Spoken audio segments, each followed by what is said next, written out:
Rawat the Bharat में आपका स्वागत है। पेश आज के मुख्य समाचार। मोहाली एमएमएस कांड को लेकर फिर देर रात में प्रदर्शन, 6 दिनों तक यूनिवर्सिटी बंद। पद्मश्री यशोधर समेत 25 हस्तियों को अमर उजाला उत्कृष्ट सम्मान। ब्रिटिश रक्षा मंत्रालय की चेतावनी, यूक्रेन में सिविलियंस पर हमले तेज कर सकता है रूस। अंतर्राष्ट्रीय ग्रैंड मास्टर शतरंज टूर्नामेंट आज से शुरू। अब खबर विस्तार से। मोहाली एमएमएस कांड को लेकर छात्रों के गुस्से के बीच चंडीगढ़ से लेकर शिमला तक हड़कंप मचा हुआ है। इसको लेकर छात्रों का गुस्सा बढ़ता जा रहा है।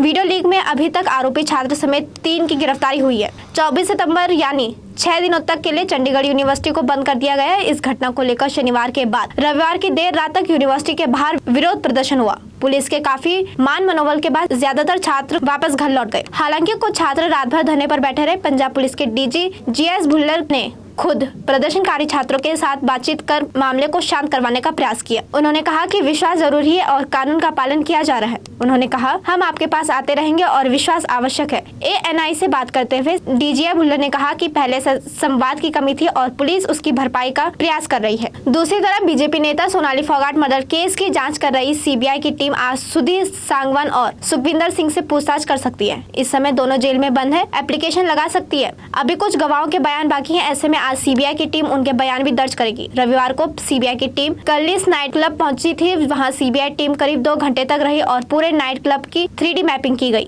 साथ ही वीडियोग्राफी और फोटोग्राफी भी की गई। इतना ही नहीं, नाइट क्लब के स्टाफ से भी सीबीआई की टीम ने पूछताछ करी थी। इसके बाद सीबीआई की टीम एक बार फिर ग्रैंड लियोनी रिजॉर्ट पहुंची और फिर वहां पर 3D मैपिंग करी। इधर गोवा में पिछले हफ्ते की शुरुआत में कांग्रेस को छोड़कर बीजेपी में शामिल हुए 8 विधायक आज दिल्ली में प्रधानमंत्री नरेंद्र मोदी से मुलाकात करेंगे। बीजेपी के एक वरिष्ठ नेता के मुताबिक मुख्यमंत्री प्रमोद सावंत और भाजपा की प्रदेश इकाई के अध्यक्ष सदानंद तानवड़े की अगुवाई में विधायक सोमवार तक सुबह नरेंद्र मोदी से मुलाकात कर सकते हैं। उक्त नेता ने बताया कि 6 विधायक रविवार रात को विमान में से दिल्ली के लिए रवाना हो गए थे, जबकि विधायक माइकल लोबो और दिगंबर कामत आज राष्ट्रीय राजधानी क्षेत्र यानी दिल्ली में पहुंचेंगे। रविवार को ये दोनों विधायक राज्य से बाहर थे। इससे पहले बुधवार को विधायक दिगंबर कामत, माइकल लोबो, डेलिला लोबो और राजेश फेरदेसाई कांग्रेस विधायक दल की बैठक में एक प्रस्ताव पारित करने के बाद भाजपा में शामिल हो गए थे। खबरों में आगे बढ़ते हुए बात करेंगे उत्तराखंड की कुछ प्रमुख खबरों की। अमर उजाला के उत्कृष्ट सम्मान कार्यक्रम से सजी शाम 25 हस्तियों के सम्मान की गवाही बनी। मुख्यमंत्री धामी ने पद्मश्री यशोधर मठपाल और पद्मश्री वसंत दीदी समेत 25 विभिन्न क्षेत्रों के हस्तियों को उनके उल्लेखनीय कार्यों, योगदान के लिए सम्मानित किया। मुख्यमंत्री ने कहा कि ऐसे कार्यक्रमों से उत्कृष्ट कार्य करने वालों के भीतर ऊर्जा का संचार होता है और नई पीढ़ी भी बेहतर करने के लिए प्रेरित होती है। रविवार को होटल रेडिसन ब्लू के सभागार में अमर उजाला की स्थापना के 75वें वर्ष पर उत्कृष्ट सम्मान समारोह का मुख्य अतिथि मुख्यमंत्री पुष्कर सिंह धामी, विशिष्ट अतिथि पद्मश्री बसंती दीदी और समूह सलाहकार संपादक उदय कुमार ने दीप प्रज्वलित कर समारोह का शुभारंभ किया।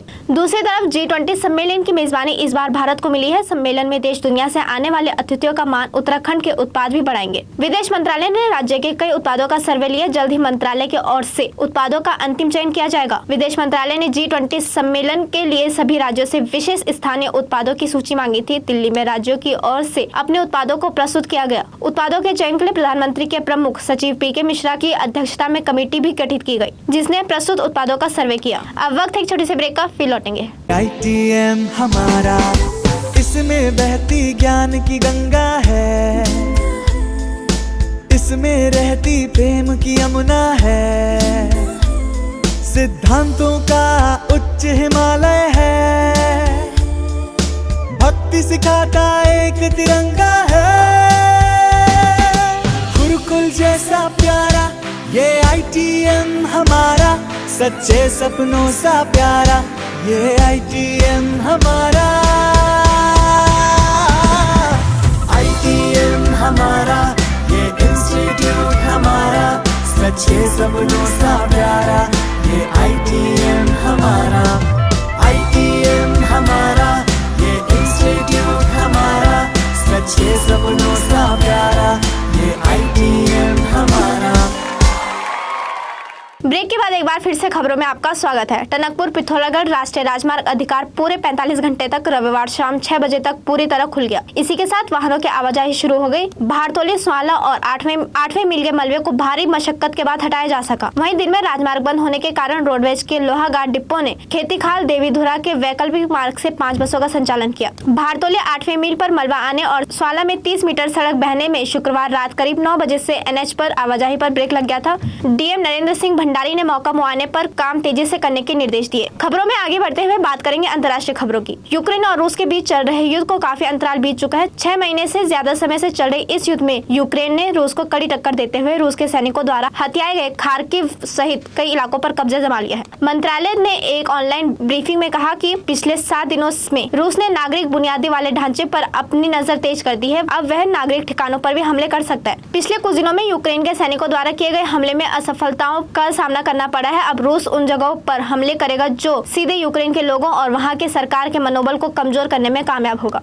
दूसरी तरफ भारत की राष्ट्रपति द्रौपदी मुर्मू महारानी एलिजाबेथ द्वितीय के राज के अंतिम संस्कार में शामिल होने और भारत की तरफ से संवेदनाएं व्यक्त करने के लिए शनिवार शाम 3 दिवसीय यात्रा पर लंदन पहुंची। महारानी के अंतिम संस्कार में दुनिया भर के शाही परिवार के सदस्यों समेत दुनिया भर के करीब 500 नेता शामिल होंगे। राष्ट्रपति भवन ने ट्वीट करके बताया कि राष्ट्रपति द्रौपदी मुर्मू महारानी एलिजाबेथ द्वितीय के राज के अंतिम संस्कार में शामिल होने के लिए लंदन पहुँच गयी है। बता दें कि महारानी एलिजाबेथ द्वितीय का 8 सितम्बर को स्कॉटलैंड के बालमोरल कैंसर में 96 वर्ष की आयु में निधन हो गया था। महारानी का पार्थिव शरीर वेस्टमिंस्टर हॉल में रखा गया है और उनका अंतिम संस्कार आज सुबह वेस्टमिंस्टर एबे में किया जाएगा। भारत के राष्ट्रपति मुर्मू को रविवार शाम किंग चार्ल्स द्वितीय और क्वीन कंसोर्ट कैमिला द्वारा बकिंगम प्लेस में विश्व नेताओं के लिए आयोजित एक भोज भी आमंत्रित किया गया।